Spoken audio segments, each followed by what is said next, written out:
Mari kita satukan hati, kita berdoa. Hanya Engkau yang kami sembah Tuhan. Hanya Engkau segalanya di dalam hidup kami. Kami tahu apapun yang terjadi, Engkau sekali-kali tidak pernah meninggalkan kami.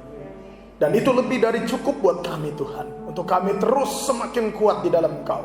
Kami boleh semakin sungguh lagi di dalam Engkau. Karena kami percaya mengikut Engkau kami harus siap dengan segala keadaan. Bahkan kami harus menyangkal diri, pikul salib dan mengiring Engkau setiap hari. Tuhan, hari ini kami bersyukur bahwa kami boleh merayakan Jumat Agung bersama-sama. Walaupun kami tidak hadir di gereja, tetapi kami percaya Engkau Allah yang hadir dalam hidup kami. 2-3 orang berkumpul dalam nama-Mu, Engkau hadir. Engkau yang hadir di dalam setiap keluarga kami. Engkau yang memberkati setiap keluarga-keluarga jemaat-Mu. Dimanapun berada, kami tahu Engkau ada, Engkau setia, dan Engkau tidak pernah lalai. Terima kasih Tuhan. Sebentar kami mau menyambut kebenaran firman-Mu. Berkati dan urapi setiap kami, supaya kami sungguh mengerti isi hati-Mu, dan kami boleh melakukan yang menjadi kekuatan yang baru. Bahkan kami boleh sungguh lagi menyukakan hati Tuhan. Kami berdoa bersyukur buat segala kebaikan-Mu, dan dengan penuh sukacita kami menyambut firman-Mu di dalam nama Tuhan Yesus. Haleluya. Sama-sama kita katakan amin. Shalom. Silahkan saudara ibu dikasih Tuhan, silahkan duduk. Selamat pagi atau selamat siang.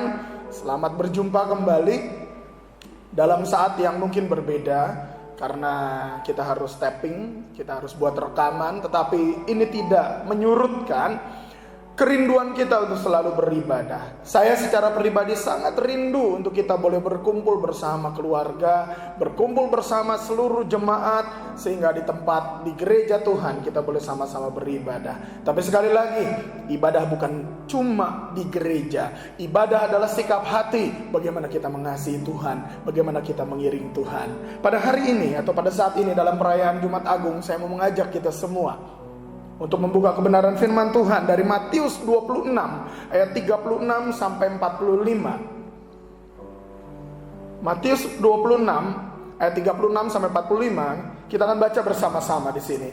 Maka sampailah Yesus bersama murid-muridnya ke suatu tempat yang bernama Getsemani. Lalu ia berkata kepada murid-muridnya, "Duduklah di sini sementara aku pergi ke sana untuk berdoa." Dan ia membawa Petrus dan kedua anak Zebedeus sertanya. Maka mulailah ia merasa sedih dan gentar. Lalu katanya kepada mereka, "Hatiku sangat sedih, seperti mau mati rasanya. Tinggallah di sini dan berjaga-jagalah dengan aku." Maka ia maju sedikit lalu sujud dan berdoa katanya, "Bapakku, jikalau sekiranya mungkin, biarlah cawan ini lalu daripadaku. Tetapi janganlah seperti yang ku kehendaki, melainkan seperti yang Engkau kehendaki." Setelah itu ia kembali kepada murid-muridnya dan mendapati mereka sedang tidur. Dan ia berkata kepada Petrus, "Tidakkah kamu sanggup berjaga-jaga 1 jam dengan aku? Berjaga-jagalah dan berdoalah, supaya kamu jangan jatuh ke dalam pencobaan. Roh memang penurut, tetapi daging lemah." Lalu ia pergi untuk kedua kalinya dan berdoa katanya, "Bapakku, jikalau cawan ini tidak mungkin lalu, kecuali apabila aku meminumnya, jadilah kehendak-Mu." Dan ketika ia kembali pula, ia mendapati mereka sedang tidur, sebab mata mereka sudah berat. Ia membiarkan mereka di situ lalu pergi dan berdoa untuk ketiga kalinya dan mengucapkan doa yang itu juga. Sesudah itu ia datang kepada murid-muridnya dan berkata kepada mereka, "Tidurlah sekarang dan istirahatlah. Lihat, saatnya sudah tiba bahwa Anak Manusia diserahkan ke tangan orang-orang berdosa." Amin. Saudara kasih Tuhan, Tuhan Yesus mengajar kita, gerejanya, Melalui perikop ini kita menyadari bahwa kita gereja Tuhan harus selalu melekat kepada Tuhan. Tidak ada yang lain selain Tuhan. Karena Tuhan Yesus sendiri, sebelum dia menyerahkan dirinya, dia memasuki satu masa yang tidak enak. Dia memasuki satu masa di mana dia katakan di sini, dia takut, dia gentar, dia sedih. Bahkan saudara tahu, seperti mau mati rasanya. Tuhan Yesus mengalami. Dan kalau kita perhatikan pada saat ini, saudara, mungkin ada korelasinya dengan apa yang sedang dihadapi oleh bangsa ini, bahkan secara global kita alami di dunia ini. Mari kita lihat bagaimana perjalanan Tuhan Yesus. Dia lahir ke dunia menjadi sama dengan manusia, lalu setelah itu dia dibaptis menjadi dewasa, ya, dan dia memilih murid-muridnya satu persatu, dan dia berdoa sedemikian rupa, ya, dan dia mengajar murid-muridnya, mengajarkan segala sesuatu. Dan saudara, dari mulai anggur dirubah, air dirubah menjadi anggur, yang sakit disembuhkan, yang lumpuh berjalan, yang buta melihat, bahkan Lazarus yang sudah mati dibangkitkan kembali. Tuhan Yesus lakukan berbagai mujizat yang luar biasa. Dan kita tahu saudara, kemanapun Tuhan Yesus pergi, banyak orang yang mengiring dia, dan orang banyak itu disembuhkannya. Bukankah itu luar biasa? Bukankah itu sesuatu yang hebat? Dan kita tahu saudara, dari Matius tadi saya ambil Matius 26. Kalau saudara buka Matius 21, di situ dikatakan bahwa ketika Yesus masuk kota Yerusalem, dia dilulukan. Orang banyak, mereka menghamparkan pakaian mereka. Ada pula yang memotong ranting di jalan, mereka taruh di jalan. Dan mereka yang mengikutinya banyak dari belakang. Dan saudara tahu, orang-orang berkata apa? Hosana bagi anak Daud, diberkatilah dia yang datang dalam nama Tuhan. Hosana di tempat yang maha tinggi. Tuhan Yesus dilulukan, Tuhan Yesus ditinggikan. Sesuatu yang luar biasa, ya. Tetapi kita lihat saudara, apa yang terjadi kemudian. Tuhan Yesus mengajarkan kepada murid-muridnya apa yang akan dialaminya. Dia mengajarkan, memberitahukan kepada murid-muridnya bahwa dia tidak lama lagi akan ditangkap. Dia akan menyerahkan dirinya. Dia akan mati, tapi dia akan bangkit dari antara orang mati. Dan kita tahu saudara, memasuki di Getsemani, setelah orang banyak itu yang mengeluh-elukannya, sudah tidak ada lagi. Yang ada siapa? Hanya murid-muridnya. Dan Tuhan Yesus hanya memilih 3 murid, Simon, Yohanes, Yakobus, untuk datang mendekat bersama dia dan suruh berjaga-jaga. Sementara Tuhan Yesus berdoa, 3 murid yang paling dikasihi mungkin, 3 murid yang paling dekat dengan dia. Tetapi kita tahu apa yang terjadi. Ketika Tuhan Yesus berkata, hatiku sedih, seperti mau mati rasanya. Bahkan di Injil Lukas dikatakan, keringat Tuhan Yesus itu seperti butiran air. Tuhan Yesus mengalami apa yang dikatakan hematidrosis. Saking stresnya, saking takutnya, sampai-sampai Tuhan Yesus meneteskan keringat darah. Dan kita tahu, murid-murid yang dekat sekalipun tidak ada bersama Yesus, karena murid-murid ini tertidur. Sering kasih Tuhan, dari semua ini, bila kita bandingkan dengan keadaan sekarang, maka sedikitnya ada 3 hal yang kita bisa pelajari. Yang pertama adalah bahwa segala sesuatu adalah sementara. Amin. Ya. COVID-19 mewabah hampir seluruh dunia, saudara. Negara-negara melakukan lockdown, baik dari kegiatan ekonomi, bahkan kegiatan sosial. Dulu dikatakan bersatu kita teguh, bercerai kita runtuh. Sekarang terbalik, saudara. Ya. Bersatu kita bahaya, saudara, bisa tertular, betul?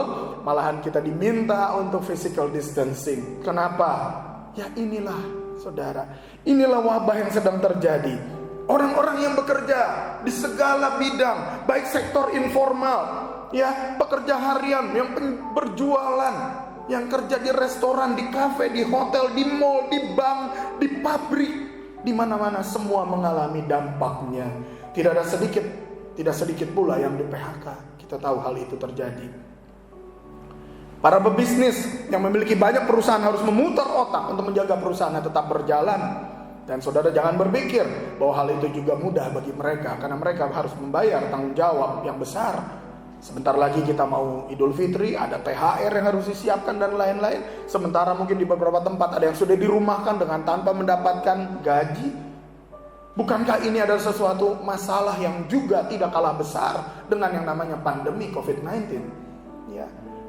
Diperkirakan wabah ini bila tidak selesai dalam 2-3 bulan, maka akan ada wabah berikutnya, yaitu wabah kesukaran, wabah kemiskinan, wabah mungkin kelaparan. Oleh karenanya saudara, bersyukur kalau kita masih ada di tempat ini, dan bersyukur kalau kita masih ada di rumah bersama dengan keluarga kita dalam keadaan sehat, dalam keadaan apapun Tuhan yang sudah peliharakan kita.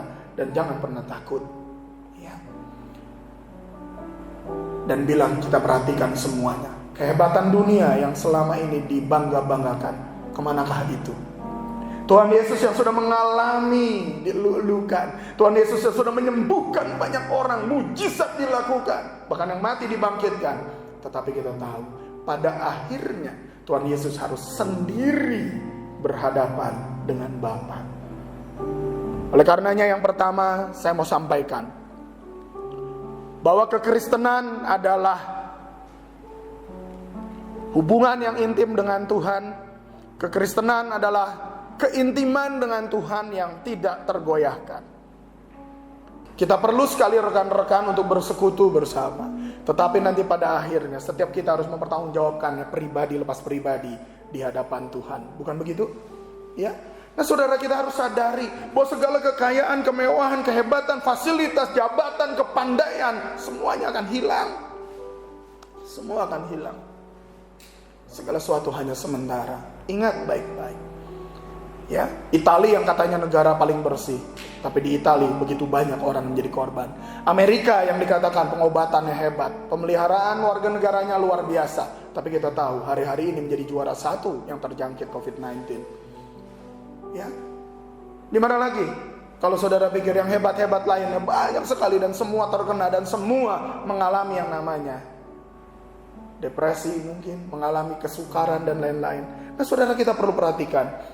Saat ini kita harus tahu bahwa hanya Tuhanlah, ya, bahwa Dialah segalanya yang tidak akan pernah hilang milik kita di bumi dan di surga. Yang kedua, saudara, kita harus berdoa sungguh-sungguh, sebagaimana Tuhan Yesus berdoa dengan sungguh kepada Bapa. Mungkin kita mengalami saat seperti di Taman Getsemani, seperti mau mati rasanya, kehilangan harapan. Baru kemarin saya dengar ada kawan saya juga dipanggil Tuhan kembali. Rasanya hati ini kehilangan dan terluka sekali. Saya sedih sekali. Tetapi saya percaya satu hal, bahwa kita memang sementara. Dan kekuatan kita tidak lain, datang kepada Bapa. Oleh karenanya saudara, saya mau mengajak melalui perikop yang tadi kita lihat, Tuhan Yesus tidak memerintahkan, hai murid-murid cepat berjaga-jaga di sana. Kabari kalau di sana nanti Yudas dan tentara itu datang, kabari. Atau berjaga-jagalah dengan senjatamu, bawa pedang, bawa tombak, bawa segala macam yang lain. Tidak, Tuhan Yesus tidak melakukan itu. Yang Tuhan Yesus lakukan apa? Berjaga-jagalah dan berdoalah. Dan Tuhan Yesus lakukan pribadi, dia datang kepada Bapa. Bapa, sekiranya mungkin, lalukan cawan ini daripadaku. Dia berdoa berkali-kali. Bahkan dalam ketakutan dia berdoa berkali-kali. Ini menyatakan bahwa kita sebagai anak-anak Tuhan, kita harus sungguh-sungguh berdoa. Kita harus sungguh-sungguh datang kepada Tuhan. Dalam situasi seperti ini yang harus kita lakukan, bukan mencari tahu, bukan dalam arti, dalam tanda petik kepo, pengen tahu, pengen cari berita terus. Hidup kita terbelenggu, pegang HP terus, lihat media sosial terus. Akhirnya di kepala kita diisi dengan informasi-informasi yang tidak membangun. Bukan begitu harusnya. Harusnya bagaimana? Datang kepada Tuhan. Tuhan Yesus sudah mengajarkan, datang kepada Bapa. Datang lebih sungguh lagi, bersungguh-sungguh berdoa, supaya kita tidak jatuh dalam pencobaan. Ikuti aturan pemerintah untuk physical distancing. Ya, jangan keluar rumah kalau memang tidak perlu dan tidak harus. Jaga kesehatan, kebersihan, minum vitamin dan lain-lain. Lakukan semuanya itu. Tetapi tidak kalah penting juga, lakukan social media distancing. Batasi baca media, batasi. Jangan sampai media malah merusak iman kita. Jangan sampai malah kita baca terus, akhirnya kita jadi merasa, oh jangan-jangan saya sakit, oh saya mulai gatal leher, oh saya mulai batuk, jangan-jangan saya mulai terjangkit COVID. Oh no, itu psikosomatis. Bisa terjadi kepada setiap orang. Padahal kita tidak sakit, tapi kita rasa-rasa sakit. Pada pagi hari ini saya mau ajak kita semua, apapun yang kita alami, datang sama Tuhan. Karena dialah Yesus yang sanggup menolong kita semua. Ya, isi. Dalam rumah tangga kita mungkin kita sudah bosan ngelihat dindingnya ini lagi. Syukur kalau rumahnya besar.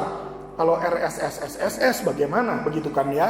Tetapi kembali lagi, kalau kita isi di dalam rumah kita dengan pujian dan penyembahan, kalau kita isi di rumah kita dengan merenungkan firman Allah, saya percaya bukan dunia ini saja yang kita akan alami, bukan dunia ini saja yang akan kita nikmati, tetapi dunia kekekalan kita akan jalani bersama Tuhan. Amin. Ya, oleh karenanya pada pagi hari ini saya mau ajak kita semua perkuat iman kita. Yang ketiga, yang terakhir, dalam doa Tuhan Yesus berkata, Bapa, sekiranya mungkin lalukan cawan ini daripadaku, tetapi bukan kehendakku yang jadi, biarlah kehendakmu yang jadi. Saudara, yang ketiga adalah let your will be done. Biarlah kehendakmu yang jadi dan bukan kehendakku. Ingat, Tuhan punya rencana dalam segala sesuatu. Dia mendatangkan kebaikan bagi setiap kita yang mengasihi Dia. Amin. Oleh karenanya pada pagi hari ini saya mau mengajak kita semua, kita lihat, cari tahu apa yang menjadi kehendak Tuhan untuk gerejanya. Hari-hari ini saya melihat ada begitu banyak pertentangan. Ada gereja besar yang bilang, oh saya lebih hebat, saya mengusir setan, saya melakukan ini, melakukan itu. Sementara yang satu lagi bilang, oh saya begini.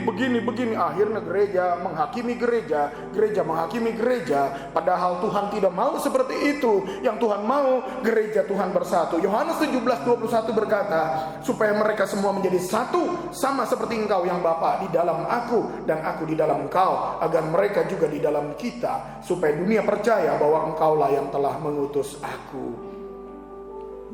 Selama ini gereja sudah terbagi dalam sebuah golongan, berkelompok-kelompok. Ada gereja kecil, gereja besar, gereja mewah, gereja yang mungkin jemaatnya sedikit. Ada juga gereja yang berjemaat ribu dengan segala macam kehebatannya. Ya, worship leadernya mungkin adalah level idol, atau mungkin bintang film sekalipun singernya, pemain musiknya level dunia, ya, pengkhotbahnya level surga, lebih hebat lagi, ya. Tetapi kita tahu hari-hari ini kemana? Hari-hari ini gerejanya libur katanya. Hari ini gerejanya kemana? Dialihkan ke rumah tangga. Perlu kita perhatikan dalam hal ini. Ini membuktikan bahwa gereja Tuhan tidak boleh terpecah, tapi gereja Tuhan harus bersatu. Siapapun kita, gereja apapun kita, denominasi apapun kita harus bersatu. Karena Tuhan Yesus sudah mati buat gerejanya. Dan kita adalah tubuh Kristus yang harus dipersatukan senantiasa dengan kepala, yaitu Yesus Kristus. Itu yang pertama, yang menjadi kehendak Tuhan. Yang berikutnya apa yang menjadi kehendak Tuhan? Tuhan menghendaki semua orang diselamatkan. Yesus Kristus adalah domba Paskah yang disembelih, yang mati. Bukan dengan darah binatang, saudara, tetapi dengan tubuh dan darahnya sendiri. Tuhan Yesus menebus kita semua di kayu salib. Oleh karenanya saya berharap sekali bahwa setiap kita menyadari dalam merayakan Paskah ini, Jumat Agung ini, walaupun di rumah saja kita melakukannya, tetapi Tuhan Yesuslah domba Paskah yang melawat engkau. Tuhan Yesus yang mengampuni seluruh kehidupanmu. Tuhan Yesus yang mengangkat seluruh kehidupanmu. Bahkan Tuhan Yesus yang memulihkan keadaanmu. Itu dia, Tuhan Yesus menghendaki. Dan biarlah kita menjadi saksi Tuhan. Kitalah yang harus memberitakan kabar baik ini kepada semua orang. Nah saudara, yang ketiga adalah yang terakhir, ya, Tuhan Yesus menghendaki pemulihan dalam keluarga. Saudara tahu, dengan gereja tidak ada ibadah, ya, tidak ada lagi kumpulan orang banyak besar dan lain-lain lagi. Dan kita sementara waktu kita harus beribadah di rumah. Bersyukur sekali para suami mendadak jadi imam yang benar-benar. Bahkan banyak pemulihan demi pemulihan dalam keluarga. Bapak-bapak yang tadinya gak mau berdoa, malas bangun tidur, datang ke gereja terlambat. Hari-hari ini banyak yang jadi berdoa, banyak yang jadi belajar main gitar, banyak yang belajar nyanyi, banyak yang mulai menyembah. Ibu-ibu yang biasanya sibuk dengan media sosial, sekarang juga sibuk mikirin, nanti lagunya apa ya? Nanti saya disuruh WL lagunya apa ya? Anak-anak yang selama ini mungkin jauh dari bapaknya, disuruh sekolah, disuruh pergi jauh, sekarang dikumpulkan.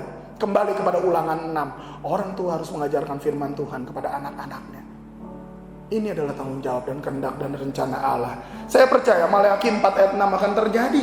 Maka ia akan membuat hati bapak-bapak berbalik kepada anak-anaknya, dan hati anak-anak kepada bapak-bapaknya, supaya jangan aku datang memukul bumi sehingga musnah. Ada mesbah Tuhan dalam setiap keluarga. Ada pemulihan keluarga di dalam setiap kehidupan kita. Dan ada mesbah Allah. Sungguh keluarga-keluarga mempersembahkan yang terbaik di hadapan Tuhan. Inilah yang menjadi kerinduan Tuhan. Baiklah, kita boleh berdoa sungguh-sungguh, minta ampun kepada Tuhan. Kalau mungkin kita bangga akan gereja kita bangga akan kelompok kita bangga akan semuanya. Tetapi percayalah bahwa hidup kita adalah kepunyaan Tuhan, dan tidak ada yang kekal dalam dunia ini. Ya. Yang kedua adalah kita harus berdoa lebih sungguh. Kita berdoa lebih sungguh. Yang ketiga adalah biar kehendak Tuhan yang jadi. Mari kita satukan hati kita berdoa. Bapa Surgawi, kami bersyukur untuk firman-Mu Tuhan. Biar Tuhan yang mengajar kami di Taman Getsemani, Engkau yang bekerja di dalam hidup kami juga. Engkau yang terus Tuhan memberikan Tuhan apa yang sudah Engkau lakukan di sana, biar tertanam juga di dalam hidup kami.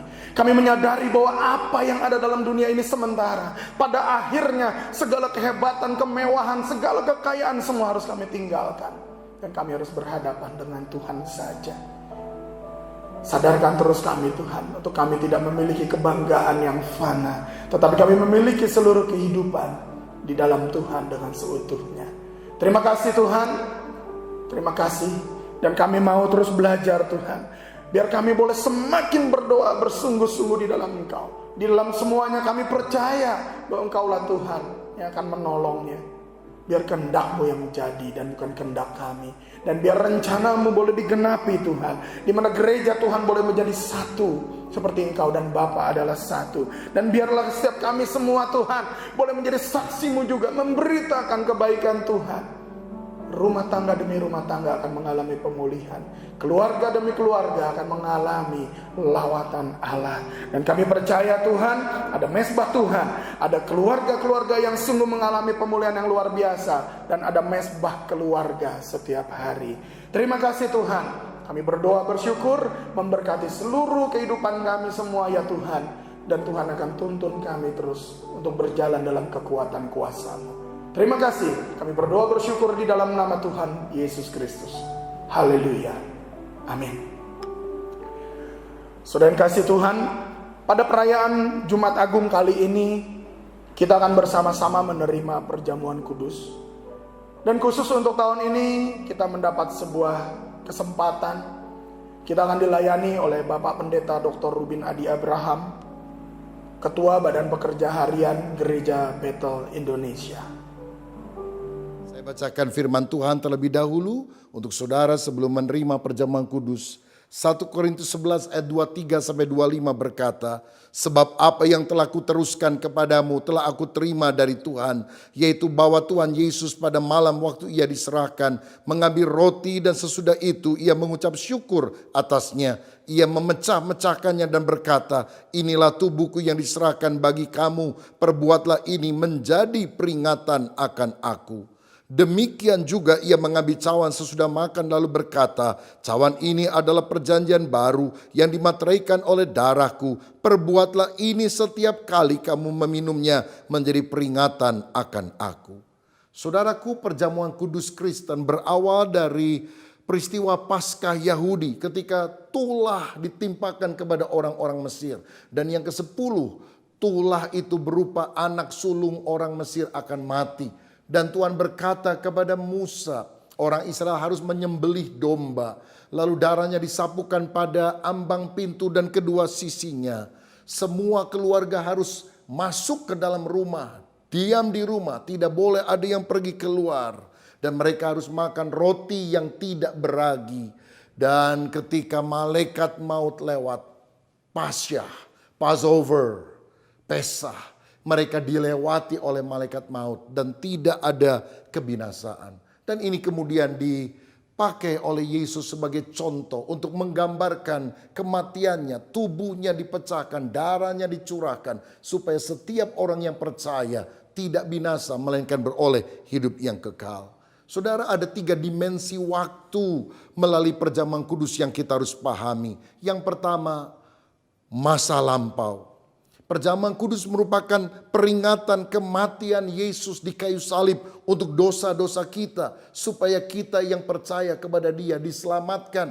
Setiap kali kita melakukannya, kita ingat karya Kristus yang luar biasa itu. Dan biar hati kita selalu berkobar-kobar dengan cinta yang menyala-nyala, karena Tuhan rela mati untuk kita. Tetapi yang kedua adalah dimensi masa kini, di mana kita bisa bersekutu dengan Kristus dan juga dengan tubuh Kristus, yaitu saudara-saudara seiman.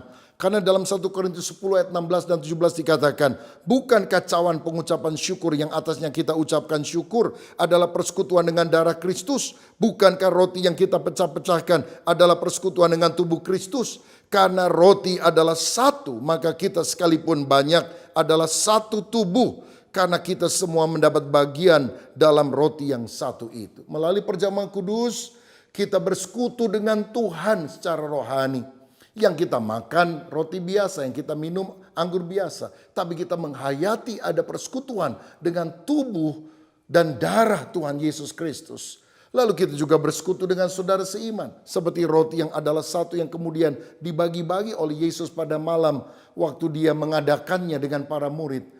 Begitu juga kita ini satu tubuh di dalam Kristus. Karena itu jangan ada kekesalan, kejengkelan, kepahitan satu dengan yang lain. Bereskan supaya kita tidak berdosa kepada Tuhan. Dan yang terakhir adalah dimensi masa depan. Yaitu kita memberitakan kematian Tuhan sampai Ia datang kembali. 1 Korintus 11 ayat 26, sebab setiap kali kamu makan roti ini dan minum cawan ini, kamu memberitakan kematian Tuhan sampai Ia datang. Berarti perjamuan kudus adalah deklarasi kita kepada orang-orang yang lain bahwa Yesus telah mati untuk dosa kita.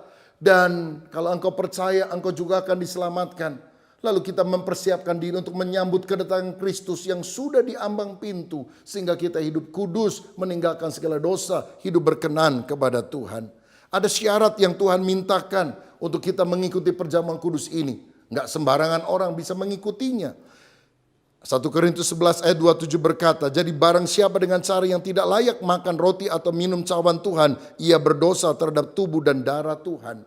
Yang pertama, kita harus bertobat dari segala dosa. Jangan kita makan perjamuan kudus dengan cara yang tidak layak, dengan hidup yang sembrono, dengan hidup yang tidak takut akan Tuhan. Dan yang kedua, ayat 29, karena barang siapa makan dan minum tanpa mengakui tubuh Tuhan, ia mendatangkan hukuman atas dirinya sendiri. Yang pertama bertobat, yang kedua kita harus percaya kepada Yesus.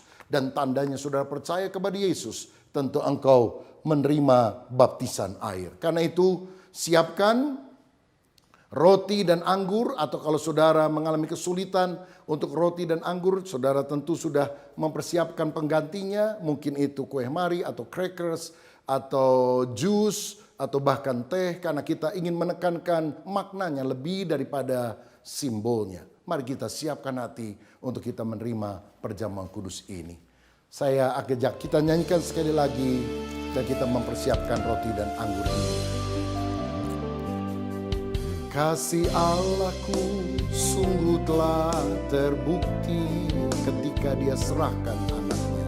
Ketika Dia serahkan anaknya. Kasih Allah mau berkorban bagi kau dan aku. Tak ada kasih seperti kasih-Mu. Bersyukur, bersyukur, bersyukurlah, bersyukur karena kasih setiamu. Ku sembah, ku sembah, ku sembah dan ku sembah. Selama hidupku ku sembah Kau Tuhan. Mari sekarang kita angkat roti kita di tangan kanan tinggi melampaui kepala. Tuhan, terima kasih buat tubuh-Mu yang telah dipecah karena dosa-dosa kami. Kami percaya Engkau telah mati untuk mengampuni dosa kami, supaya kami yang percaya tidak binasa, melainkan beroleh hidup yang kekal. Saudara yang dikasihi Tuhan, apakah engkau percaya roti yang sudah diberkati dan dipecah-pecahkan ini ada persekutuan dengan tubuh Tuhan Yesus Kristus? Amin. Mari kita makan dengan iman dalam nama Yesus.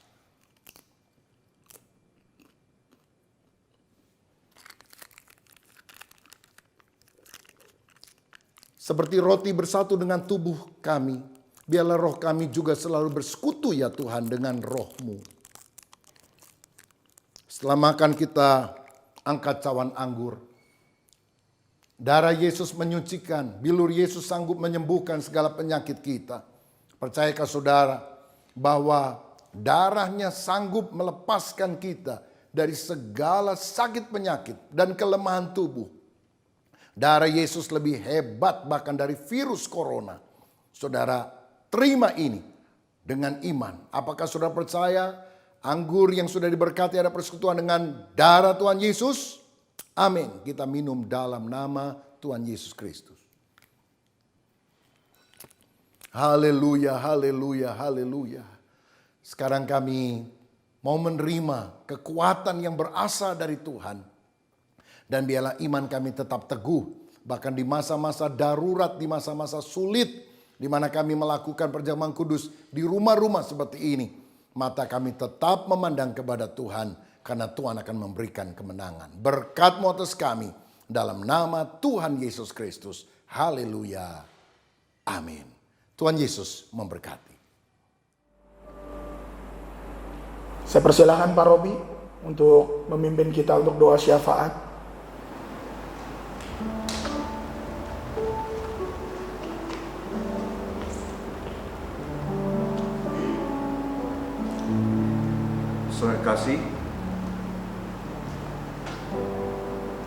Saudara yang kasih, mari sama-sama kita berdoa. Sebab doa sangat besar kuasanya. Jika 2-3 orang berkumpul dalam nama Tuhan, berdoa dan sepakat, maka Tuhan mengabulkan doa kita. Amin. Mari kita berdoa. Yang pertama adalah untuk korban bencana COVID ini. Biar Tuhan berperkara, Tuhan menolong kita semua. Mari kita berdoa, saudara. Tuhan, kami menyatukan hati kami berdoa, Tuhan, khusus bagi mereka yang sedang dirawat. Hari ini ada 2090 orang yang sedang dirawat karena penyakit ini. Kami berdoa biar Tuhan menjamah. Sebab kami percaya Kau tidak menghendaki satu orang pun binasa. Tuhan jamah, Tuhan sembuhkan mereka. Tuhan beri mereka kesempatan untuk mendengarkan Injil yang menyelamatkan mereka. Tuhan, Tuhan jamah, Tuhan kasihani. Juga keluarga, ada 209 orang yang telah meninggal karena COVID. Tuhan, biar keluarga-keluarga yang sedang berduka ini Tuhan mendapatkan anugerah dari Tuhan. Biar mereka menemukan rahmat Tuhan. Tuhan jamah, berikan anugerah supaya mereka boleh mengalami kasih karunia Tuhan. Kami juga berdoa Tuhan untuk para dokter, untuk perawat-perawat yang sedang merawat orang-orang yang sedang mengalami sakit ini. Tuhan lindungi, Tuhan beri kesehatan, Tuhan jagai mereka semua Tuhan. Untuk para medis, untuk setiap karyawan-karyawan rumah sakit, Tuhan berkati, Tuhan beri kesehatan. Mereka para pejuang-pejuang di garis depan, Tuhan lindungi. Supaya Tuhan, mereka boleh Tuhan menjadi tangan kasih karunia Tuhan juga. Banyak orang mengalami kesembuhan dari COVID ini Tuhan. Kami juga mau berdoa Tuhan, Tuhan beritahan kota, khusus Jabodetabek Tuhan, yang mungkin akan memperlakukan PSBB. Tuhan berikan hikmat untuk para gubernur DKI Jakarta, gubernur Banten, gubernur Jawa Barat, Tuhan Pak Ridwan Kamil. Tuhan beri hikmat, Tuhan tolong mereka Tuhan mengambil keputusan yang bijak. Tuhan tuntun setiap keputusan-keputusan diambil. Khusus kami berdoa juga untuk Presiden Jokowi beri kesehatan, Tuhan lindungi keluarganya. Kami berdoa turun campur tangan Tuhan. Seperti batang air di tangan Tuhan, Kau alirkan kemana Kau mau. Tuhan jamah Tuhan Pak Jokowi Tuhan. Setiap keputusan-keputusan yang diambil semua dalam pimpinan Tuhan. Berkati Tuhan untuk gugus depan Tuhan, Satgas bencana COVID juga Tuhan. Tuhan tuntun Tuhan. Biarlah Tuhan Engkau sendiri Tuhan yang beri anugerah. Biarlah Engkau memimpin semuanya Tuhan. Juga kami berdoa untuk gereja-gereja-Mu Tuhan di Indonesia. Tuhan, kami ingat firman-Mu Tuhan. Jika umat-Ku yang atas nama-Ku tersebut merendahkan diri, berdoa mencari wajah Tuhan, maka Engkau mendengar dan Engkau mengabulkan doa kami Tuhan. Kami saat ini Tuhan bersatu merendahkan diri kami Tuhan di mezbah-Mu. Mohon pengampunan-Mu Tuhan setiap kesalahan-kesalahan pelanggaran dosa kami. Dan kami mau bertobat, kami mau berubah dari jalan-jalan yang jahat. Tuhan, biarlah Engkau mendengar dan Engkau menjawab doa kami. Tuhan, pulihkan negeri kami Tuhan. Kami berdoa juga Tuhan untuk gereja Bethel Indonesia, untuk Pak Rubin bersama seluruh pengurus BPH. Tuhan, berikan hikmat. Biar Tuhan tuntun, biar Tuhan mereka semua benar mengarahkan semua gereja-gereja yang ada. Juga kami berdoa untuk Pak Satria sebagai Ketua BPD Jawa Barat Tuhan, bersama staf BPD Tuhan, hikmat, berikan tuntunan Tuhan. Kiranya Tuhan seluruh gereja-Mu di Indonesia juga Tuhan, boleh Tuhan Engkau jamah. Berikan kami telinga seorang murid yang peka dengan suara Tuhan. Beri kami hati-Mu Tuhan, supaya kami boleh mengerti apa yang harus kami perbuat di saat-saat seperti ini. Tuhan, biarlah Engkau sendiri Tuhan mengajari kami. Roh Kudus, tuntun gereja-Mu Tuhan. Biar di saat-saat seperti ini Tuhan, Engkau mengurapi gereja-Mu, supaya kami bangkit menjadi terang, menjadi garam di mana kami berada. Biar kami mempermuliakan nama Tuhan. Berkat-Mu atas umat-Mu ya Tuhan, keselamatan-Mu Tuhan atas Indonesia. Kiranya Tuhan Engkau memberkati, melindungi Indonesia. Kiranya Tuhan Engkau menyinari Indonesia dengan cahaya wajah-Mu, beri anugerah-Mu Tuhan. Dan kiranya Engkau Tuhan menghadapkan wajah-Mu atas Indonesia, memberikan shalom-Mu Tuhan, keselamatan, keamanan, kesehatan, pemulihan atas negeri ini, dalam nama Tuhan Yesus. Semua yang percaya sama-sama katakan amin. Mari kita bangkit berdiri. Mari sama-sama kita bangkit berdiri. Terimalah segala berkat anugerah kasih dari Allah Bapa, cinta kasih pengorbanan dari Tuhan Yesus Kristus, domba Paskah yang hidup, yang kudus kekal untuk selamanya. Dan terimalah kekuatan kuasa penghiburan dari Roh Kudus memenuhi engkau mulai saat ini sampai selamanya. Terimalah segala apa yang kau butuhkan, Tuhan akan cukupkan dengan berlimpah. Tuhan akan peliharakan engkau. Kalau burung pipit di udara Tuhan beri makan, maka Bapamu di sorga tahu apa yang kau butuhkan. Maka Tuhan pun akan memeliharakan engkau. Terimalah semua berkat ini. Bahkan hendaklah engkau menjadi berkat bagi semua orang yang ada di sekelilingmu. Jadilah berkat yang memuliakan Allah. Kita yang menerima berkat bersama-sama berkata, amin. Tuhan Yesus memberkati. Amin.